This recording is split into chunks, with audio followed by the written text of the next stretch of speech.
An update on the manhunt for Michael Burham continuing in Pennsylvania. A North Carolina officer rescues a missing teen during a routine traffic stop. And in Miami, a 6-year-old girl escapes abduction by taking a bite out of the assailant. These stories and more coming at you today, Friday, July 14th on Real Life Real Crime Daily, and I'm Jim Chapman. I'm Woody Overton. And I'm Mike Agovino. Happy Friday, boys. Friday. TGIF. I got a Friday game for you guys later. Oh, a game. Shit, here we go. Game time. And you know, Mike is the game master. Right. Well, you might be shocked to know that this is actually a game that will contain 15 questions rather than 7, which I've never heard of in a game. And instead of having questions like, what are those star-shaped things on the American flag, then followed up by, what days of the month was Betsy Ross menstruating in June of 1776. This actually will have questions that are fair questions that relate to what's going on with our crazy weather. Mike said, Jim, you got 5 questions there. Everybody in the world knows, 3 nobody's ever heard of. Whatever it was. So I guess this is a sanctioned game then, Mike. Yes, it's a sanctioned game. It's also, there's no locking up the board where only one person can answer all. You each will have a chance to answer all 15 questions. Well, y'all stay tuned for that. We're going to bring you first today to Camp Pendleton, and we had a story that we brought to you just the last episode, I believe, where we told you about a missing 14-year-old girl that was found inside a barracks at Camp Pendleton. There's been a lot of updates on that case. I'm going to bring them to you right now. They believe that the missing 14-year-old girl found in Camp Pendleton may have met the Marine on Tinder. She was found, as we brought to you, inside the barracks, and the famous dating app Tinder is where they believe that these two first met. Investigation records say the girl and the Marine met on June 26th, and that she, the Marine, and a friend of his drove onto the base on June 27th, where she stayed overnight in his room. Military police discovered the girl June 28th inside the room of a Marine with the Combat Logistics Battalion 5 1st Marine Logistics Group at Camp Pendleton in San Diego. The Marine acknowledged having sex with the girl in his barracks and said the girl was not asked for identification when they stopped at a security checkpoint to enter the base. The girl's grandmother reported her missing on June 13th. Her family said she was sold to the Marine by a sex trafficker. She was found in the barracks by military police. She has been sold to a soldier for sex. This, Cassandra Perez said in a TikTok video. The woman has identified herself as the girl's aunt and said the girl has learning disabilities. The San Diego Sheriff's Department and the San Diego Human Trafficking Task Force are investigating. The girl told military investigators she had been kept locked up by a pimp and only knew the man by his first name. Military investigators are looking for evidence to support the girl's claims, and few details about the incident have been publicly released, including the child's whereabouts from the time she disappeared. Her family said the girl had run away before, but quickly returned. Now, inadvertently, in the first story, I named Charles Palmer as a suspect. However, he was actually a spokesman for this incident, and the suspect has not been named. I regret that error. Well, you know what? Sounds like those cops are doing a good job. Yeah, they're doing an amazing job. And look, in any investigation, as much as you want all the details, especially people that do what we do, right. Sometimes it's best to not let all the details out until the investigation completes and you have a clear suspect. Shout out to them and the military police and the trafficking division and all that for working on it. Yes. And, speaking of police, the Baton Rouge Police Chief Murphy Paul has announced his resignation, this in the past couple of days. Very embattled Baton Rouge City Police Chief as Baton Rouge struggles to control crime. Yeah. I worked with him on a day-to-day basis when he was at state police. And, Baton Rouge crime is at an all-time high, and good riddance to him. Let's get somebody in there that can do the job. Amen. So let me take you to Texas, talking about law enforcement. There's a Texas sheriff who has been the subject of years of complaints about dysfunction and corruption, was repeatedly reported to state and federal law enforcement by his own deputies. Yet, an outside investigation never gained momentum, according to interviews and records reviewed by the Associated Press. Two of San Jacinto's County Sheriff Greg Caper's former deputies said they tried to get the Texas Rangers to look into the wrongdoing in the sheriff's office when they worked there, but the state elite investigative agency did little to pursue the case. I kind of find that hard to believe. I've worked with Texas Rangers a lot, and they're squared away. But one of them later gave a detailed interview to an officer with the FBI's Regional Public Corruption Task Force, but said it was met with the same result. Despite the reports from members of law enforcement, the state and federal agencies appear not to have pursued what an AP investigation found were longstanding accusations that Caper's office has ignored misconduct and neglected basic police work while pursuing asset seizures that boost its $3.5 million budget, but don't always hold up in court. The small Houston area sheriff's office drew national scrutiny amid a 4-day search for a man accused of killing 5 neighbors in April when they complained that his late night shooting was keeping their baby awake. We featured this story on RLRC Daily about Francisco Oropesa, who many feared had gotten away and run back to Mexico before he was captured nearby. The sheriff's office disclosed that deputies took nearly 4 times as long as Capers initially said to respond to the mass shooting. If you recall, when we reported the story, we were told that the neighbor had called police after the initial attempt to get Oropesa to stop shooting.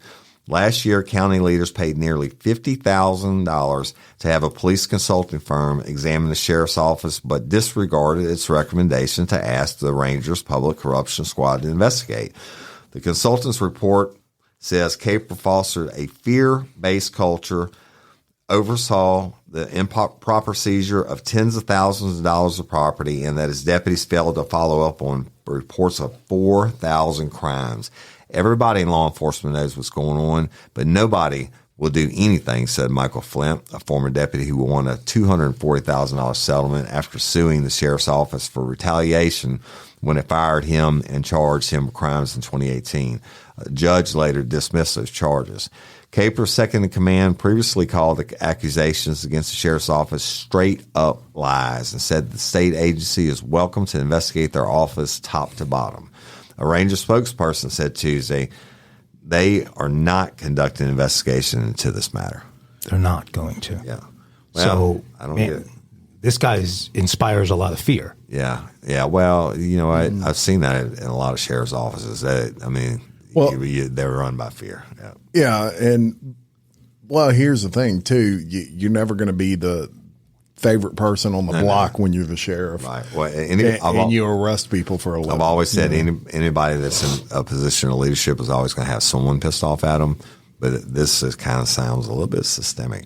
The whole part about seizing millions of dollars worth of shit and a lot of it not making a court, they're taking dope money, right? That's going back towards Mexico. And if they never prosecute it, then they just get to keep it regardless. Or, of course, a lot of times the dope deals aren't going to say, oh, yeah, you found $1 million in my gas tank. Here's a receipt for our work at Walmart this year for it. Yeah. So. Well, and so did that definitively say there's no more investigation into the Oropesa case? Because, if you think about that, if he did lie about response time and they actually would have gotten there within a certain window of time, could those people have been saved if they had gotten there, in X number of minutes versus Y number of minutes? Well, him lying about it would have been strictly to make themselves look better. This wouldn't have changed the outcome of the response time still would have been the response time no matter what. But him lying about it is just to make him look better. He'd maybe have to come back and say, well, I didn't have a deputy on duty because they were doing whatever. I don't know, but the Rangers are not investigating. And I'm going to tell you something. If probably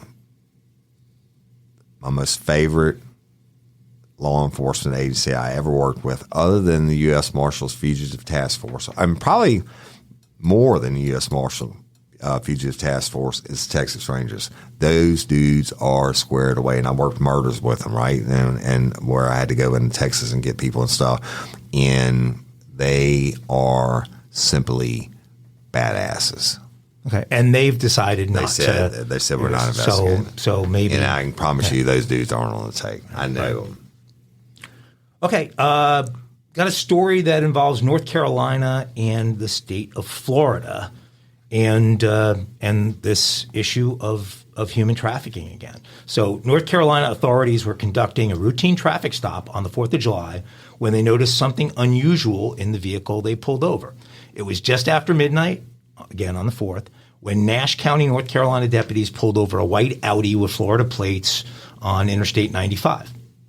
Deputies asked the driver, his name is Alejandro Hernandez Vasquez, age 40, some routine questions, and immediately became concerned that something wasn't right, something didn't feel right.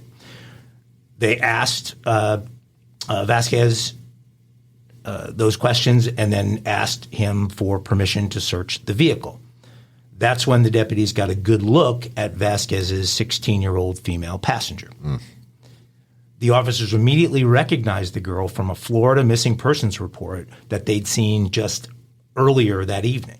The report had come from the Coral Springs Police Department just 5 hours prior to this traffic stop. So the North Carolina police were able to rescue the teenager and escort her to Wake County's Juvenile Detention Center, where she was reunited with her family. The girl had met Vasquez online and was persuaded by him to meet in person. Vasquez was booked into the Nash County Detention Center, where he's being held on, interesting number, $505,000 bond. Police said Vasquez was headed north of the border with plans to sell the young girl into some form of slavery. While this young lady was amazingly spared from the life Vasquez was planning on selling her into, millions of others have become victims in what is now estimated as, and this number blew me away, a 27.6 million person global human trafficking catastrophe. Traffickers prey on people of all ages, all backgrounds, all nationalities, exploiting them for their own profit. The International Labor Organization estimates that of those 27.6 million people that are in forced labor, 17 million are exploited in the private sector, a little over 6 million in forced commercial sexual exploitation, and about 4 million in forced labor imposed by governments. So we often hear about these young workers in China and some other countries. A recent report by The Guardian revealed that Facebook and Instagram have become marketplaces for child sex trafficking, and their parent company Meta is struggling to take sufficient action to prevent criminals from using its platforms. The Guardian interviewed more than 70 sources, including survivors and prosecutors across the U.S., to understand how these sex traffickers are using Facebook and Instagram. And child sex exploitation has become one of the biggest challenges facing these tech companies. Traffickers are using the platforms to access customers and find child victims, just like Vasquez did. According to a report by U.S.-based nonprofit, the Human Trafficking Institute, Facebook was the platform used most often to groom and recruit children by sex traffickers. 65% of those recruited came through Facebook, and Instagram was second in that study. So a lot of pressure is falling on Meta, the parent company, again, to both Facebook and Instagram to modify their processes here and help identify these people before the fact.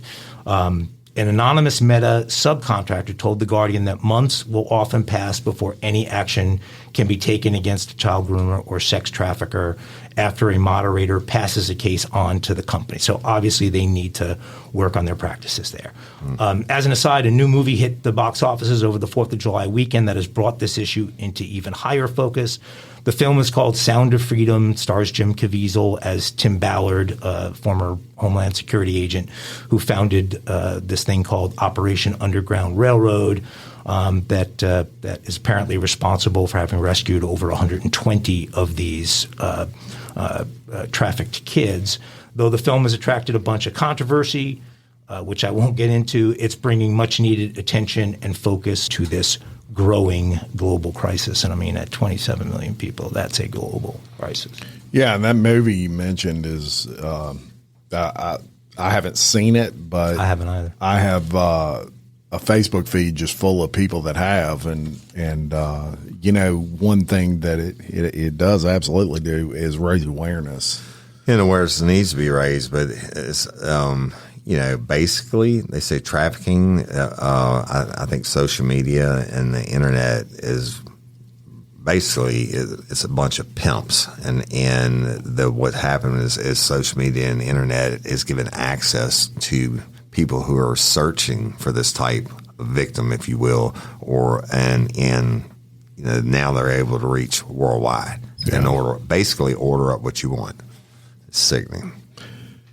No doubt about it. So the manhunt for Michael Burham continues in Pennsylvania, and it's now in its 8th day. Oh, Rambo, the new Rambo. The new Rambo. Bear Grylls. That's right. Authorities searching for a homicide suspect who used bed sheets to escape from a northwestern Pennsylvania jail last week say items found in the last 24 hours lead them to believe he is still in the area. Authorities added the reward money in the case has more than doubled. State police said campsites and small stockpiles believed to be related to the escapee, Michael Burham, are still being found and are believed to be connected to him. Now, as we told you, he fled the Warren County Prison late last Thursday by climbing the exercise equipment, climbing through a window, and then down a rope fashioned from jail bedding, just like you'd see in a movie. That's right. Sheets are strong as fuck. Burham was being held on a $1 million bail and was charged with kidnapping, burglary, and other counts prior to being jailed. Searchers have been investigating possible sightings and break-ins of unoccupied structures or cabins using technology such as DNA to see if Burham is connected to them, but they can't seem to find a link or it hasn't been confirmed as of yet. Police continue to believe someone is helping Burham, stating again that they caution anyone that is currently giving help or contemplating it will be prosecuted. I think that's something that is definitely happening. Yeah, especially if he kills somebody, they're going to go down for murder. No doubt. And of course, we told you the other day that a $10,000 reward had been offered by the U.S. Marshals. They have now offered another $10,000 reward from Crime Stoppers. So that's got the reward money up to $20,000. I'm sure it'll go up from there as he stays missing. The sheriff has reiterated that the Warren County Sheriff's Office response time was not an issue in the escape, stating, literally, I would say that Burham saw red and blue lights within 2 minutes of leaving the jail. They were close. Corrections officers were in the parking lot within 2 minutes. He added, saying the response time could not have been quicker. Now, local, multi-state, and federal authorities have searched numerous residences in wooded areas using K-9 units and aerial resources such as drones and aircraft. It is well known that Burham taught himself survival skills and had a military reserve training that made his capture difficult. In addition, they are searching a very large area with a lot of difficult terrain that has cabins. They have oil and gas sheds there and shacks that could offer a fugitive a place to hide. Now, Woody, let me ask you this directly. Would you say the sheriff is on the hot seat with his job on this one? I mean, this is a pretty major guy to have an escape. I can tell you, I got a call a call one day when I was off duty that our two most high profile inmates had escaped. And I thought that dispatcher was joking. I'm like, there's no way. And one of them is Gerald Bordelon, last person put to death in the state of Louisiana. The other one's John Priest. But I don't know. I mean, they certainly got to tighten up the policies. Bed sheets, you wouldn't believe what you could do with them when you twist them up. And then, people hang themselves or do whatever. They're going to have to change the policies and procedures. I don't know the longer he's on the lam, the worse it is for the sheriff. If he kills somebody, they're really going to have a problem. He'll have a bigger hot seat, but people are going to escape. That's what they do. And so I don't think he's going to lose his job or anything for it. But y'all let me know when the award gets up to $500,000, and I'm going to take off a week and go catch this fucker. It may get there on this guy. That prison was down approximately a third in terms of staff that they were supposed to have. Right. So all of that stuff is making it a little bit. There's some holes in the defense here for these guys. And I get that. And I remember now from the story you did the other day about the staffing being down and everything. But you know what? That's all corrections.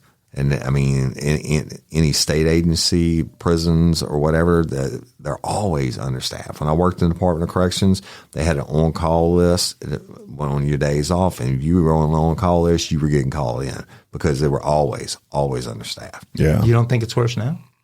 Oh, absolutely. I'm sure it's worse now. I mean, they don't pay them shit and the respect, put your life on the line every day and everything else. And I saw a video interview of this guy's ex-girlfriend who said that he is in the physical shape that he is in.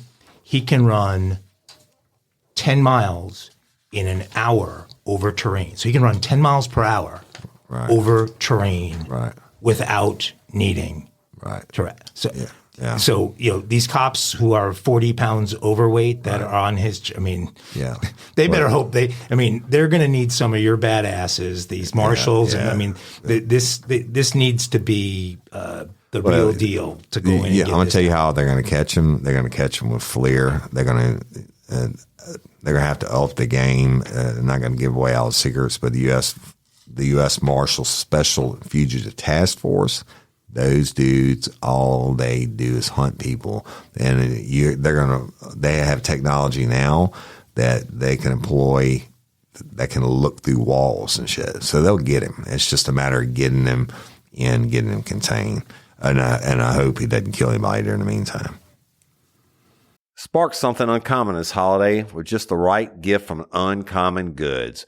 The busy holiday season is here, and Uncommon Goods makes it less stressful with incredible hand-picked gifts for everyone on your list, all in one spot. Gifts to spark joy, wonder, delight, and that's exactly what I wanted feeling. Hey, y'all, I ordered a super cool piece. It's a candle with a sculpture of LSU's Tiger Stadium on top of it.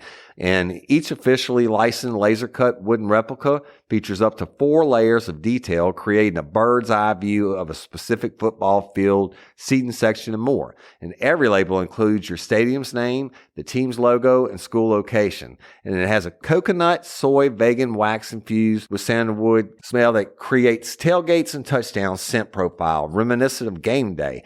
It's invigorating like fresh cut grass and nostalgic like smoke from a pre-game grill, and calming like the crisp autumn air of a new semester on campus. Y'all, I love it. I have it at the base of my TV, and I'm ready to watch the Tigers play on Saturday night, right? Uncommon Goods. Look, when you shop at Uncommon Goods, you're supporting artists and small independent businesses. And many of their handcrafted products are made in small batches. So shop now before they sell out this holiday season. Uncommon Goods looks for products that are high quality, unique, and often handmade or made in the U.S. They have the most meaningful, out of the ordinary gifts anywhere. They even have gifts you can personalize. From holiday host and hostess gift to the coolest finds for kids to hits for everyone from the book lovers to diehard sports fans. Uncommon Goods has something for everyone, not the same old selections you can just find anywhere. And with every purchase you make at Uncommon Goods, they give $1 to a nonprofit partner of your choice. They've donated more than $3 million to date. So to get 15% off your next gift, go to uncommongoods.com/RLRC. That's uncommongoods.com/RLRC for 15% off. Don't miss out on this limited time offer. Uncommon Goods, we're all out of the ordinary. Hey, y'all, let me tell you about Gobble. All Gobble meal kits are pre-prepped. That means less work for you and less waste in your kitchen. Their meal kits include everything you need so you can save time at the store or just skip that trip entirely. I got the box in and I had 3 different meals. I had a Kung Pao chicken, crispy fish tacos, and a beef bourguignon, however you say it. But let me tell you about the classic beef bourguignon. Look, it came with beef pot roast and a beef broth concentrate, red wine demi-glace, cremini mushrooms, cipollone onions, mashed potatoes, baby carrots, and rosemary thyme butter. It was so easy to make. Literally like 15 minutes it took Cindy. And let me tell you something, and all the dishes were fire, but this thing was like a taste explosion in my mouth. It's just unreal. We've got to spend more time together and more time doing the things we love because everything came in this one single box right to my door. So see what a difference Gobble will make for your household.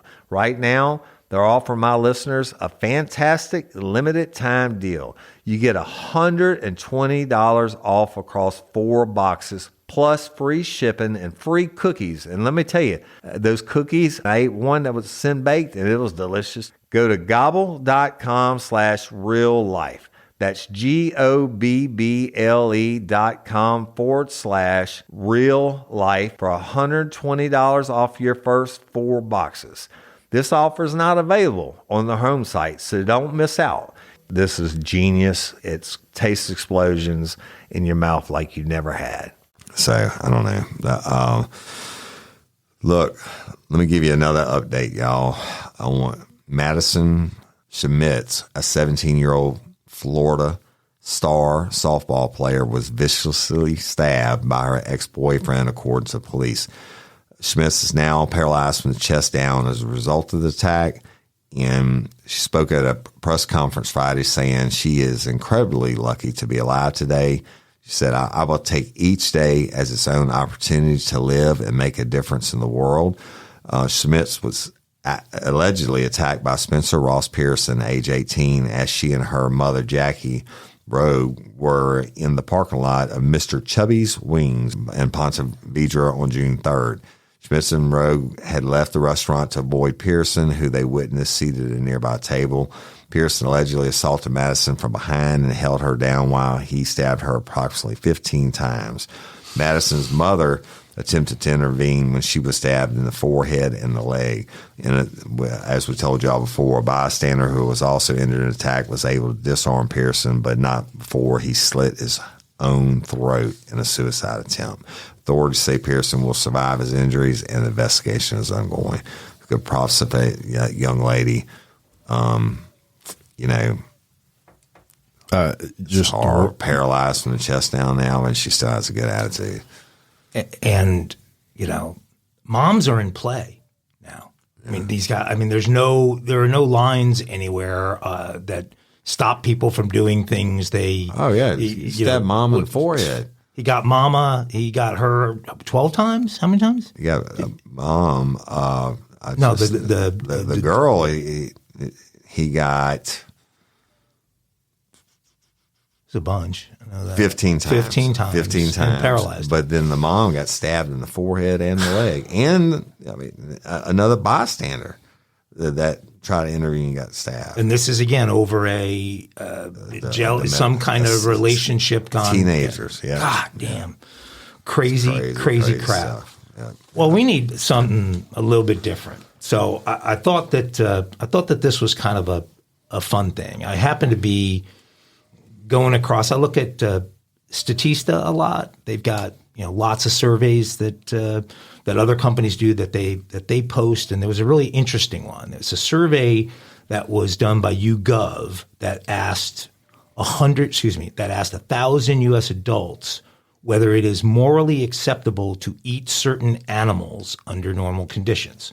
So we all know Woody doesn't kill anything he doesn't eat. Right. So let's see how his moral appetite and your moral appetite line up with Americans who participated in the study. And then we're going to actually look at some animals that are straight up illegal to eat in the United States, right? So participants were asked about 10 different animals and whether it is morally acceptable for them to eat that particular animal. Right. So of the 10, the highest number, the animal with the highest morally unacceptable number was 75% find it morally unacceptable to eat monkey.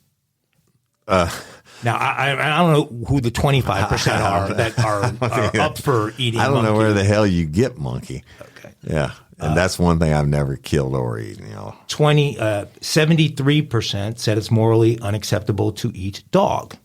I've never eaten dog either, but I know people that do. 70% said it's morally unacceptable to eat cat. I'm not trying to eat a cat either. In New York, there was a lot of cat eating. I guess that'd be, hey, you hungry? Really? Oh, yeah. Yeah. Oh, yeah. Oh my God. You hungry? You hungry?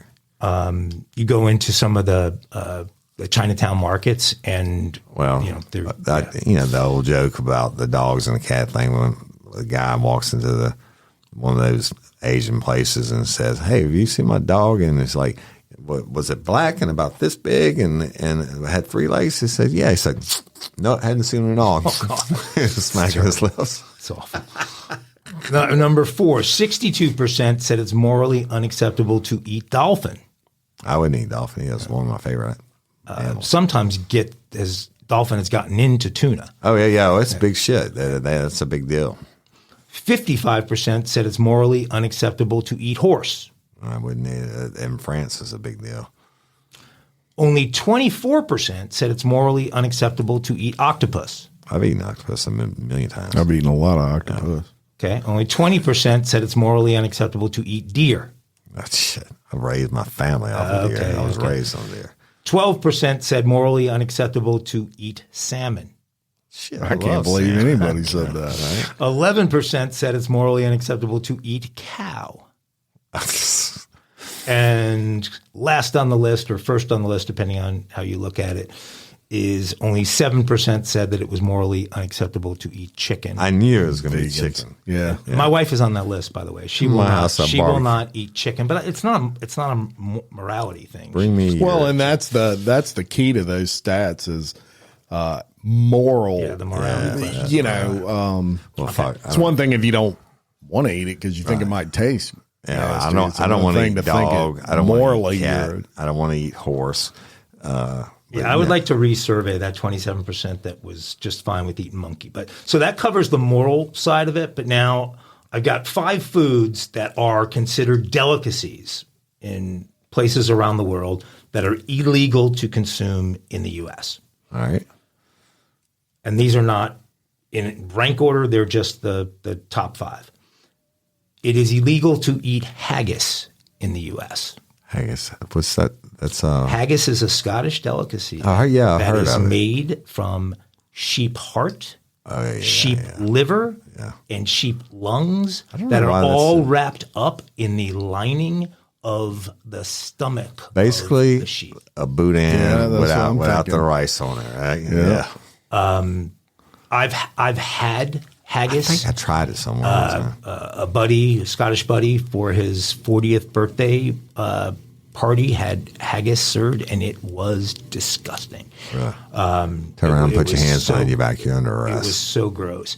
You can't have casu marzu in the U.S. Which is? And it's a good thing because this is a traditional Sardinian cheese that is extra fermented by live maggots that partially decompose. I've read about cheese. this. Yeah, fuck that. Casu marzu. Yeah, that so far has got my winner for the disgusting see a maggot, thing. I think of the dead bodies. Extra fermented by live maggots. You can't have shark fin soup here in the United States. That's true. Major Chinese delicacy. It's illegal here because of the intense cruelty to sharks. Anything about you cut a shark's fin off, the shark is dead. You catch a shark and you eat a shark, and there's no bones in shark. You know that? Cartilage. Cartilage, but not bones. Yeah. I'm not going to tell you what a fin tastes like. Fried.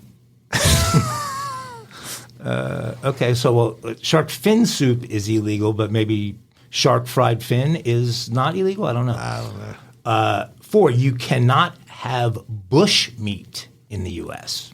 What the hell is bush meat? Bush meat is the catch-all term for African wild game like elephant, gorilla, tiger, etc. I'm not eating that shit anymore. Bush meat is illegal in the U.S. Maybe if I could kill it.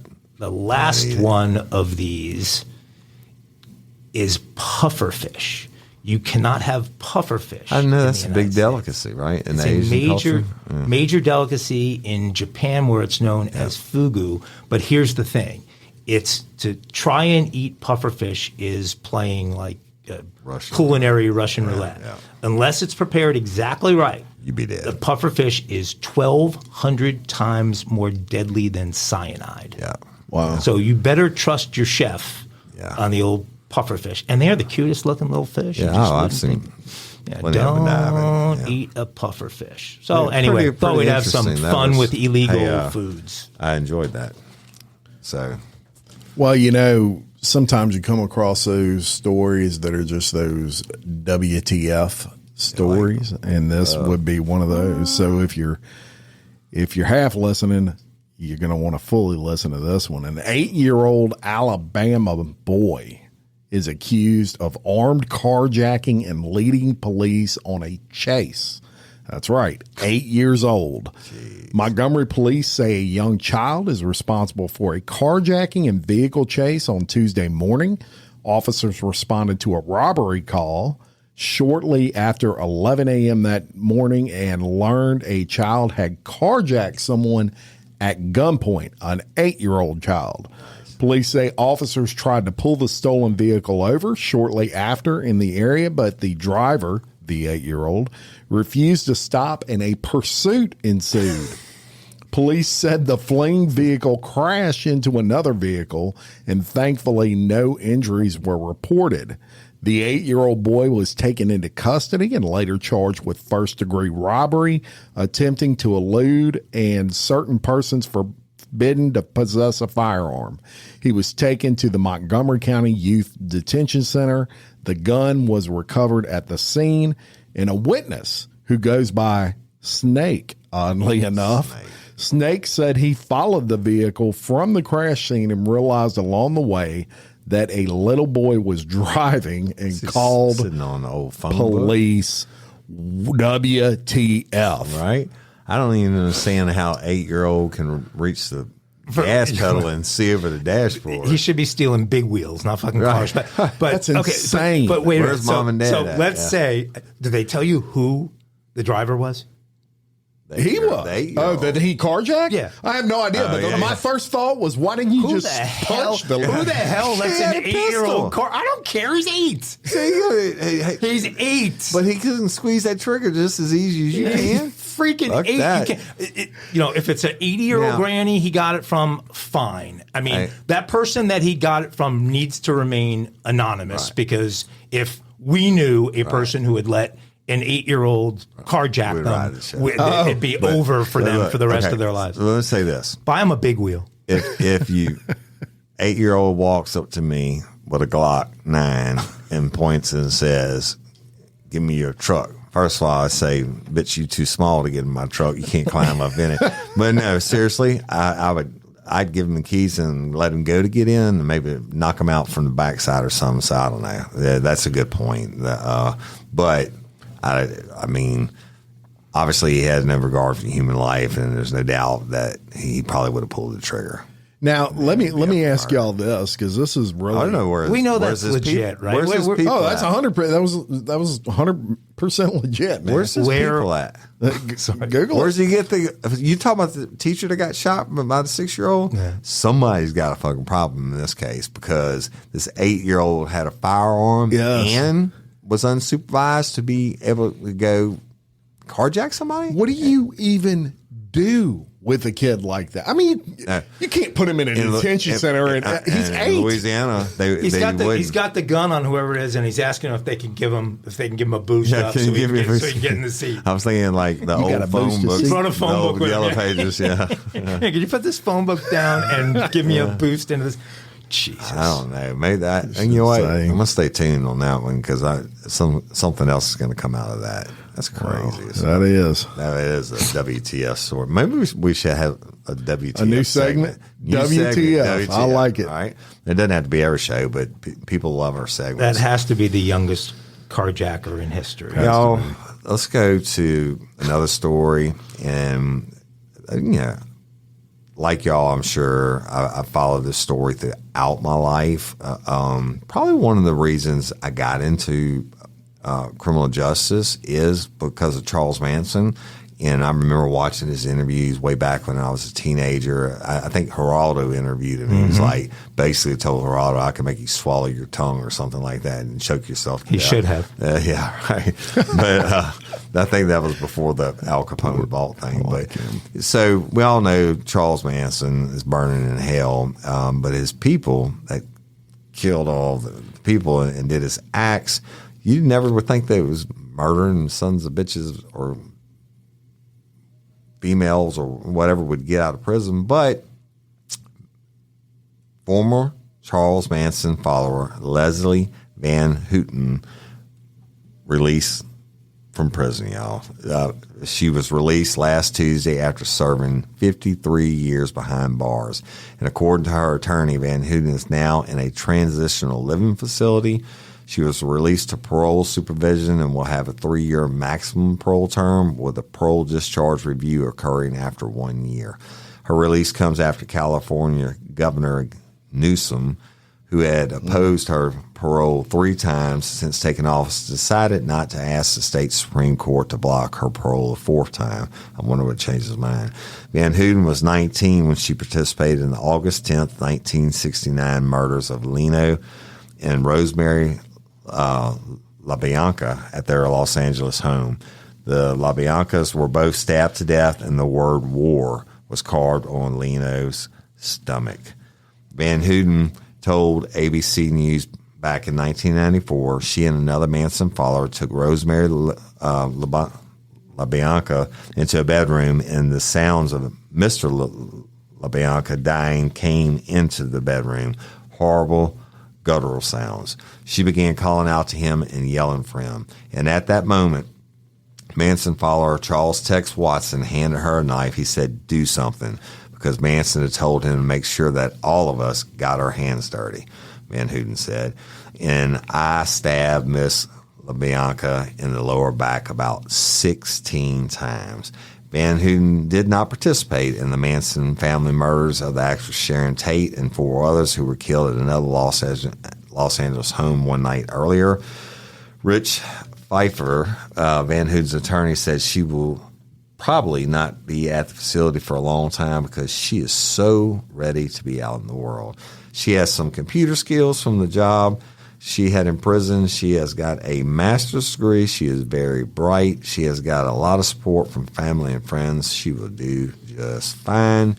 She has multiple options on where to go live, and people have offered her places at their home. She has job offers. Pfeiffer says Van Houten wrote her thesis on sustained rehabilitation. She is very good at helping people rehabilitate themselves. He says she was a tutor in prison and helped a lot of people get their college degree. She can go fuck herself. She stabbed that lady 16 times, and she probably wrote carved war on her stomach too. Yeah. I mean, life doesn't mean life in California. They should have got the damn death penalty. The text that they talk about in there. Yeah. Do you remember? You remember Tarantino's text in Once Upon a Time in Hollywood? Yeah. When Brad Pitt does to his pit bull. Yeah, right. And Tex wasn't feeling too good right after. I don't right get after it. that It's happened. 4 years. The victim is never going to. I mean, she's taking a dirt nap. She's never going to get to help tutor anybody. And not that I'm a huge defender of Gavin Newsom, but I think they knew that they couldn't stop it this time, that he would be overruled. I don't know exactly how it works, but his veto, the state had enough votes to overcome the veto, so he didn't bother to fight it again. And apparently she did do a lot of. I bet she does. A lot of things in prison that are leading people to believe that she's rehabilitated after 53 years. So I don't know. So be it. Hey, ladies, are you feeling overwhelmed by hormonal changes? Well, you're definitely not alone. There are more than 1,000 hormone disruptors living in our environment right now. It's in your food, your water, the air you breathe, the clothes you wear, your skincare products. They all mess with your hormones. Then there's the natural hormone changes your body goes through, premenopause, menopause. And while it's a natural process, it doesn't mean you have to suffer through it. The good news is you don't have to suffer through it anymore, because now you have Hormone Harmony, a formula made only with herbal ingredients that are shown to reduce hormonal symptoms in women of all ages. Hormone Harmony is not just a hormone support and supplement. It's become a phenomenon. Women can't stop talking about it on social media. A bottle of Hormone Harmony is sold every 24 seconds. And the biggest benefit? Well, my wife says it makes her feel like her own self again. And that's what women mention over and over in the reviews. And there are over 30,000 reviews for Hormone Harmony. And for a limited time, you can get 15% off your entire first order at happymammoth.com. Just use code RLRC at checkout. That's happymammoth.com and use code RLRC for 15% off today. That's happymammoth.com and use code RLRC. Zaxby's Sensation Salad is so much more than a plain old salad. It's a salad, which begs the question, at what point does a salad stop being a salad and become a salad? Is it when you add Zaxby's fried chicken to it? Crunchy wontons? Asian slaw? Citrus vinaigrette? Teriyaki glaze? Sweet and spicy sauce? Or is it when you top it all with a handmade perfectly fried egg roll? Without a doubt, the egg roll. The Sensation Salad, only at Zaxby's. Sorry. It's game time, isn't it? Is it game time? Game time. It is game time. Holy shit, here we go. This week has brought catastrophic flooding to the state of Vermont that washed out the state's capital even. I don't know if you guys saw those pictures. And 64 million people in the South are facing dangerous heat right now. So I know that's the truth. So I thought it's a great time for a game, and let's find out how much Jim and Woody know about the weather. Oh, yeah. Yeah. I'm about to smoke that ass. Scott Cantori. Okay, so- If it's about hurricanes, it's about Jim Cantori. So again, very simple game here. I have 15 questions. They are all multiple choice. Okay. So let me read the question and the answers. You guys both write down your answers, and we'll tell you who's right. Is it Jim Cantori and not Scott Cantori? And we will. He looked like my we'll fraternity so brother. You got how it works? Scott. Okay. They were twins. Got it. I'm sorry. Yeah. Here's my first question. What do you call a hurricane in Japan? Is it called A, a hurricane, B, Godzilla, C, a tropical cyclone, or D, a typhoon? A, hurricane, B, Godzilla, C, tropical cyclone, D, typhoon. Anybody? C. D, typhoon. It is D, a typhoon. So One Jim's for got you yeah. 1-0. Okay, question 2. Which of these cities, these are cities around the world, has the highest daily average temperature? What's the hottest place on Earth? Is it A, Kuwait City, Kuwait, B, Death Valley, California, C, Dalal, Ethiopia, or D, Lut Desert, Iran? Kuwait City, Death Valley, Dalal, or Lut Desert? I'm going to use my old testing technique. If you don't know, you use the same letter, and eventually you get one right. I'm going with C. B, Death Valley. It's 1-1. Woody is correct. It is Dalal, Ethiopia is the hottest place on earth. Who knew? And South Louisiana is the hottest fucking place on earth yesterday. I can tell you that. Yeah, it's pretty hot. Which U.S. city, question 3, gets the most annual rainfall? So that's average. Which U.S. city gets the most annual rainfall? A, Miami, B, Seattle, C, New Orleans, D, Portland, Oregon. Miami, Seattle, New Orleans, Portland. C, Seattle. Well, B is Seattle. Or B, Seattle.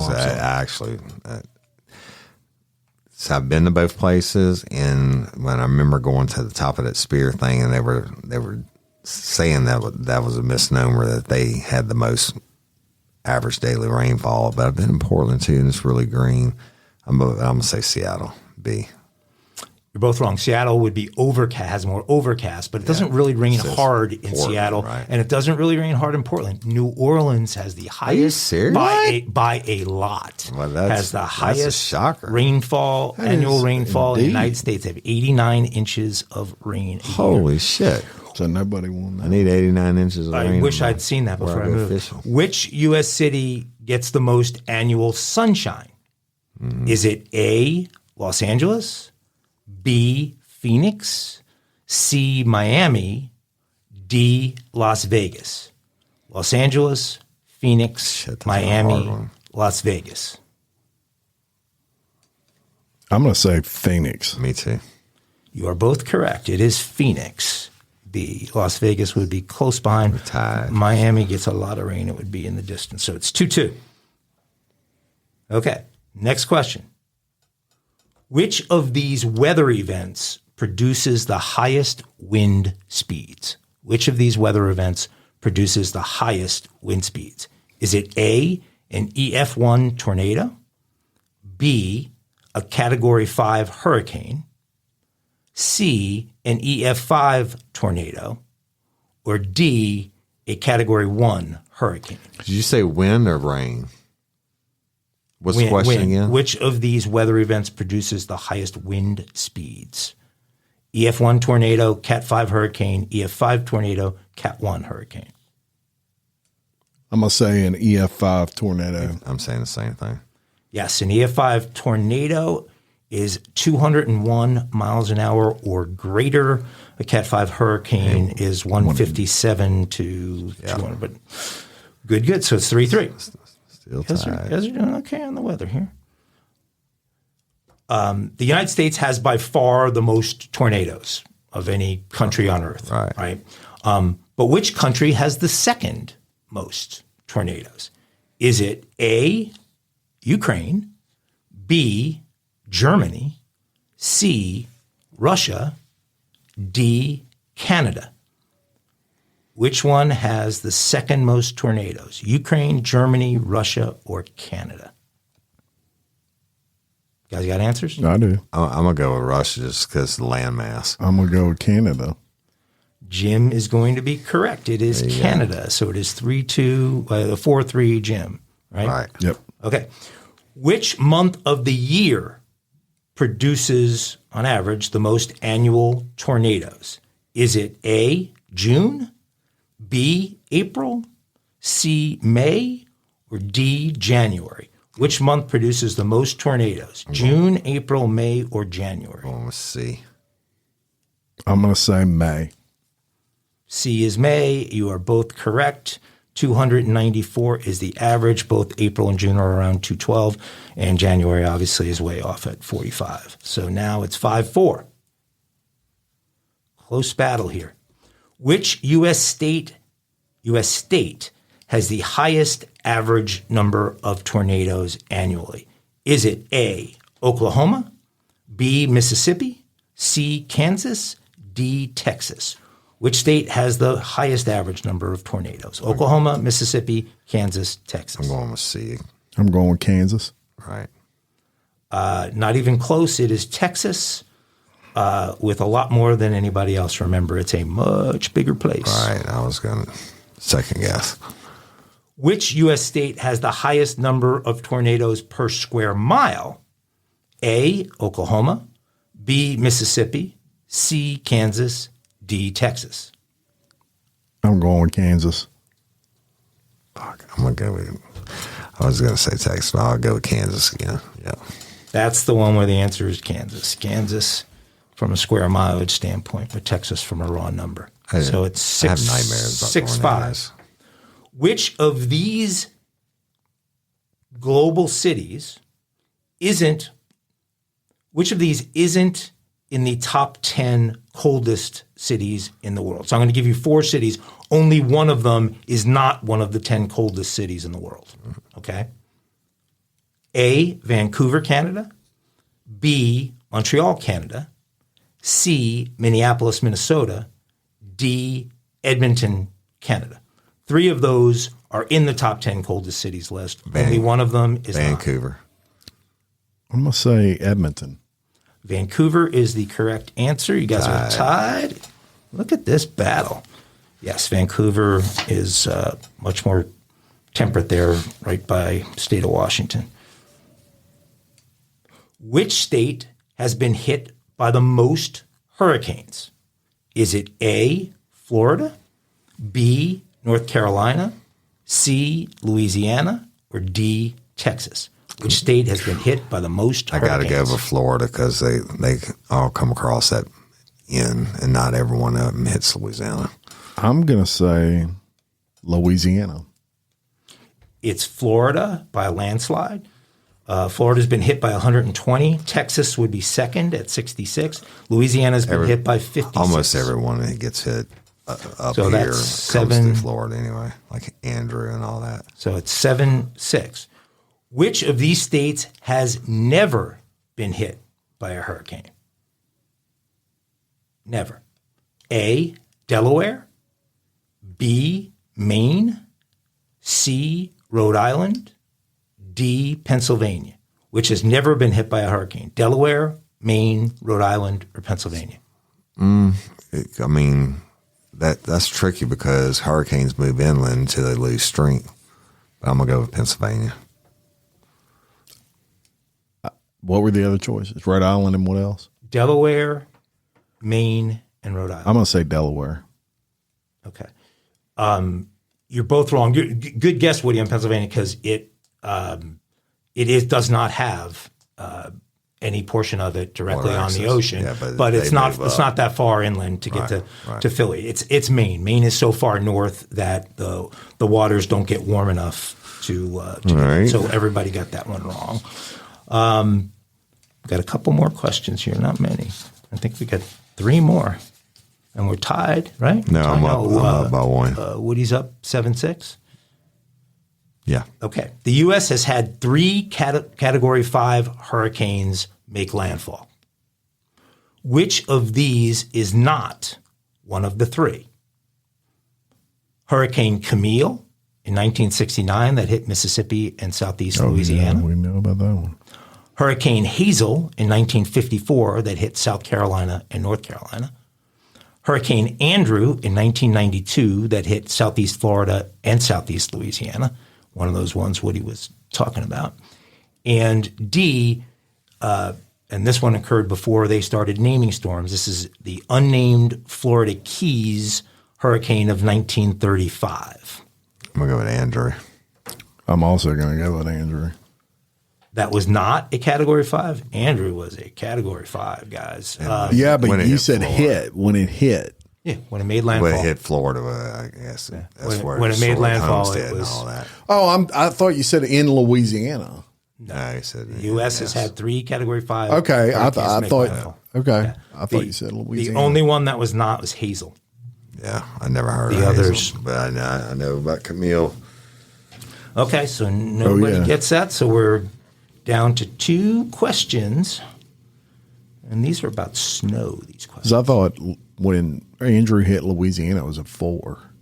But it might have been, but when it made U.S. landfall, it crossed over Florida and destroyed Homestead. That's what I was thinking. So everybody will jump on me. I drove to Lafayette to be. They projected it was going to hit Lafayette, and I drove to Lafayette to part of my fraternity brothers, and the son bitch turned and hit Baton Rouge, and we never even lost power.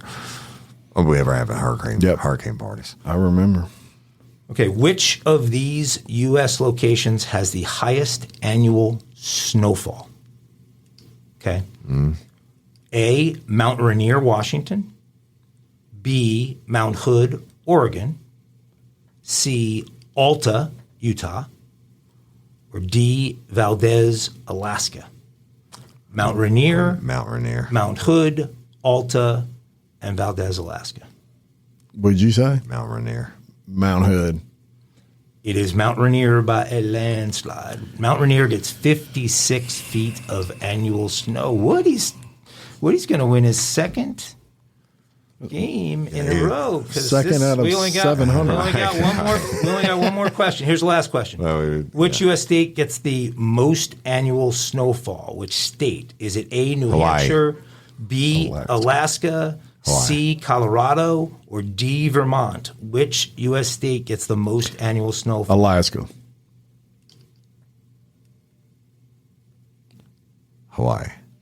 Hawaii's not one of the choices. So you're throwing No, it was New Hampshire, Colorado. I'll go with Alaska. I can't lose it even if it's wrong. Right. It's Vermont, guys. That's surprising. Vermont gets the highest annual. Good. Always You guys good to be a little mentally know your weather stimulating. pretty well. Hope you folks listening did pretty well on that. Always good to be a little mentally stimulated with fair rules. I gotta pee fair real rules quick. help. When the game's not distorted by a corrupt judge's attempt to swing it in any one person's direction, which that never happens on this show. Right. That, in my experience. You can now take off that belt and move freely around the cabin.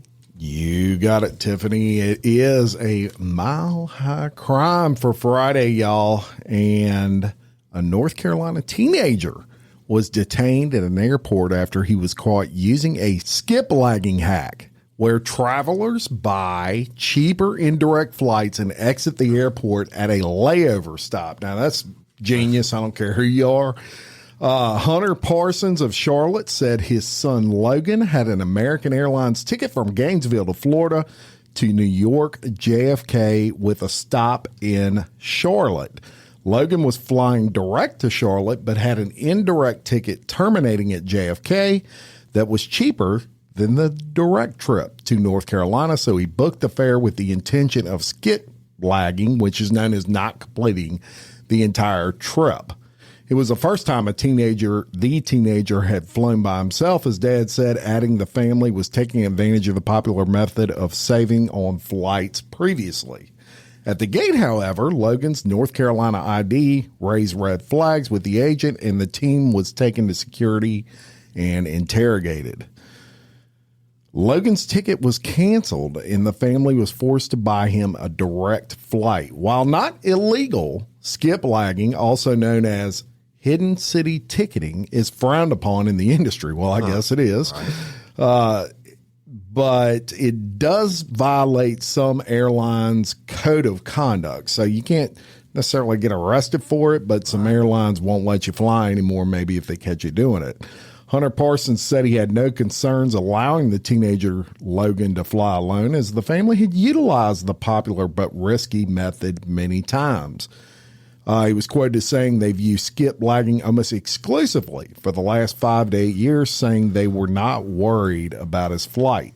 When Logan got to the gate for check-in, though, the agent caught a whiff of his plan, and Hunter was taken into the security room, and they interrogated him.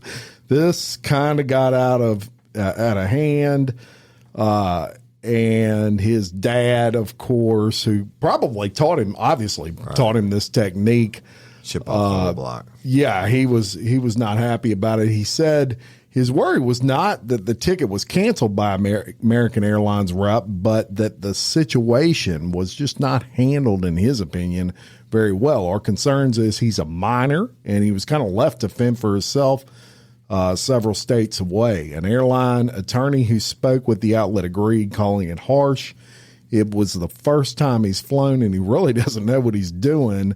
This from his attorney. Well, he sounds like a pretty smart kid to me.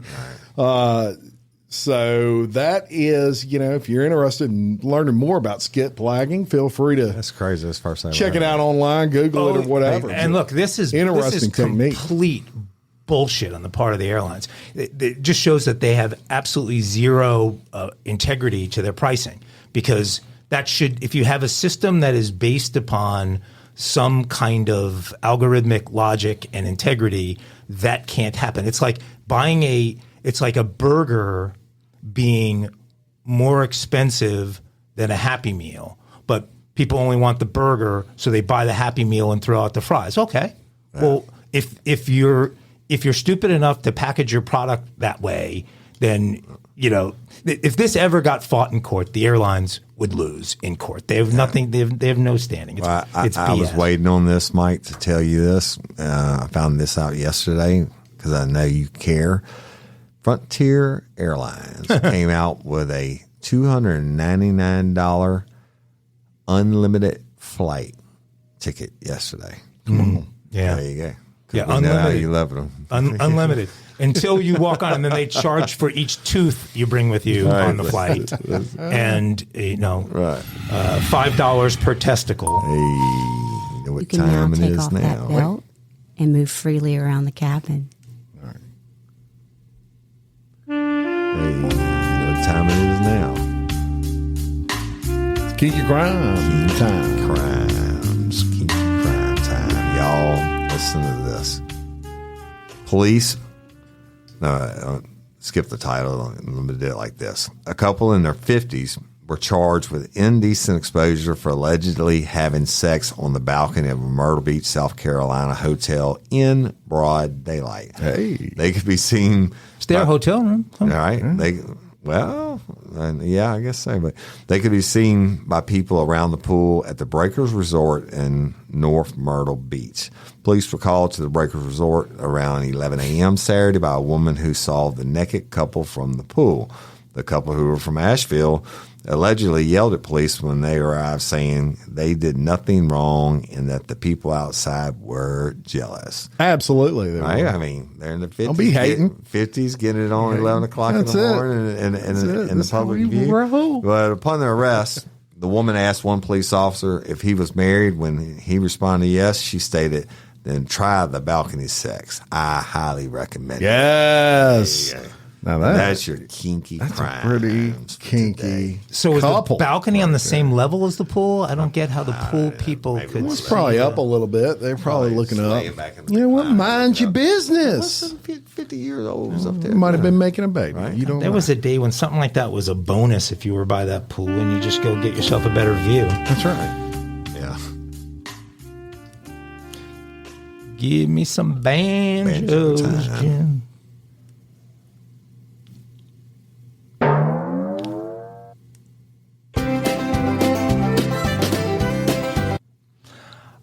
I believe we have our highest ranking dummy of history here. I mean, usually we've got some dope who's never really committed a crime who just goes and does something really, really stupid. But you had some pretty damn good ones in the past. here So we it's have got to a be really career criminal in the drug industry. So a British drug lord who was nicknamed Escobar of Essex because of his links to Colombian cartels, has been jailed for 16 years. All because he sent a huge cocaine shipment to the wrong country. Oops. Jonathan Parkhill, 55, You had one job. mistakenly sent 30 keys of cocaine to South Africa when it was supposed to go to Germany. Officials caught him through his encrypted chat, EncroChat, as he hastily tried to fix his mistake. The German shipment was seized, and Parkhill was arrested at Heathrow Airport upon his return from Colombia. Sources say Parkhill, quote, is one of the biggest drug traffickers caught in the UK in a long time. All they know is mail delivery in South Africa has never been faster. They used to call him the Escobar of Essex, but now, just for fun, they call him the Magellan of Manchester. According to Real Life Real Crime Daily I-Team estimates, Parkhill was off by only 5,000 miles. Wow. One And how much job. you think 30 keys costs? Oh, I can tell you, approximately $28,000 a key before it gets cut. So that's about $1 million. Oops. Yeah, and after they cut Somebody it, getting their ass cut it, killed. no, he'd be dead. He'd be dead. They gonna Parkkill has a killed him boss good. somewhere that isn't very happy. They gonna kill him good. Well, that is a dumbass criminal. Dumbass criminals. All right. Hey. Vote. Oh, yeah. Vote, Podcast Awards, y'all. Go to podcastawards.com. Put in your email, your password. Check that you are willing to be a finalist or judge. And then go in on the categories under Adam Curry's People's Choice Podcast of the Year Award, which would be the first one. Real Life, Real Crime, which is Real Life, Real Crime Daily also. So you have a vested interest if you're listening to this show. We're up for that, as is Bloody Angola is up for that. And our friend, dear friend, Kelly Jennings is up for that one also. So vote how you feel on that. Best male host in the world, I'm up for that one again. I won it the last 2 years in a row because of y'all, because the Lifers rock. Best true crime, I'm up for that again. I won it last year. And Kelly Jennings is up for that too, so vote for whoever you want to. History, under the history, for the first time, Bloody Angola has been nominated. Please give us your vote on that. It's Jim Chapman and I's other show. And drama and storytelling, I've won that twice. Y'all, you don't have to vote for all the categories. There's like 100 categories, but go to the ones I'm telling you to and scroll down to the R's, or for Real Life, Real Crime, and click on it, or the B's for Bloody Angola. And most influential, I won that. They have a spot where you type in who you want for that, and I won that last year. Yeah. So if you'd give me your vote for that, I'd appreciate it. And we love and appreciate each and every one of y'all. Thank you. And the voting closes, y'all, in less than 2 weeks. So that's it. Right. That's yeah. it. So get in your vote for best new segment for the stuff I'm not allowed to report. That's one that's not on there. Yeah. Write in. But maybe next year, Write-in votes can Ago's new society show he's going to do. Ago's new society show he's going to do will be on there. You don't want me doing a society show. What shit you do? You trying I to would do it? listen You to don't it. know what that would end up being. You do it in listen to the that. unapproved segments. What are you, unsanctioned segments? That's what it is. Society and culture, right? Until next time, I'm Jim Chapman. I'm Woody Overton. And I'm Mike Agovino. Have a good weekend. For Real Life, Real Crime Daily. Peace. Shabby business.